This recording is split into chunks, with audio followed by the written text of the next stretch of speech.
To bubble or not to bubble? That is the $4,000 question. If you're planning a Disney World trip in 2026, the biggest decision you're going to make, well, besides the pair of years that matches your outfit, is whether to stay on-site at a Disney resort or off-site at a nearby hotel. Now look, some people will tell you staying off-site is the only way to save your sanity and your savings account, but others swear that if you're not in the Disney bubble, you aren't even on vacation. Today, we're breaking down the massive benefits staying on site in 2026 and a few honest reasons why you might actually want to skip it. The number one reason to stay on site, it's simple: time. In 2026, every single Disney Resort guest gets early theme park entry. That's 30 minutes of access to any park every day before the general public is even allowed through the gates. Now, 30 minutes might not sound like a lot on a Tuesday morning at home, but in Disney time, that's the difference between a 10-minute wait for the Seven Dwarfs Mine Train and a 90-minute wait later that afternoon.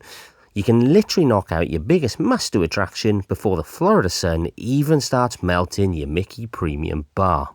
And if you're splurging on a deluxe resort, the perks get even better with extended evening hours.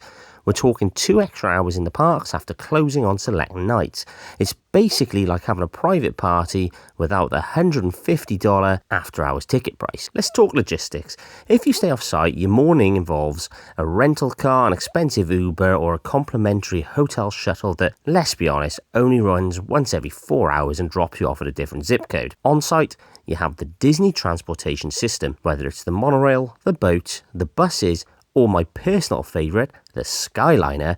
The commute is part of the fun. And here's a tip for the drivers. In 2026, standard parking at the theme park is totally free for resort guests. That saves you about $35 a day. Over a week-long trip, that's over $200, or roughly 3 very nice steak dinners at Le Cellier. Now let's get into the stress saver. In 2026, the booking window for Lightning Lane passes is the ultimate tiebreaker. On-site guests can book their passes 7 days before the trip starts. Off-site guests, you have to wait until 3 days before. This is huge. If you want the heavy hitters, think Tiana's Bayou Adventure or Tron, those 4 extra days are your golden ticket. By the time the off-site window opens, the best times are often snagged. Staying on site essentially buys you the peace of mind that you won't be spending your whole vacation staring at a standby only sign.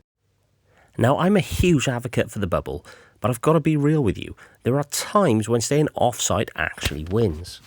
First, space. If you have a family of 6, a single Disney room can feel like a game of Tetris.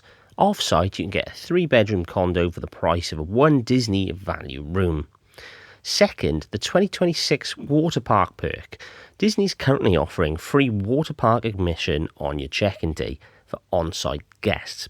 It's a fantastic perk, unless your flight doesn't land until 7 p.m. If you can't use it, don't let it sway your budget. But the bottom line, if you want the most seamless, I don't have to think about anything vacation, stay on site. The transportation, the early entry, and the booking windows make it worth the premium. So which one are you? Team bubble or team offsite? Let me know in the comments below, and don't forget to hit subscribe for more 2026 Disney planning tips. See you real soon.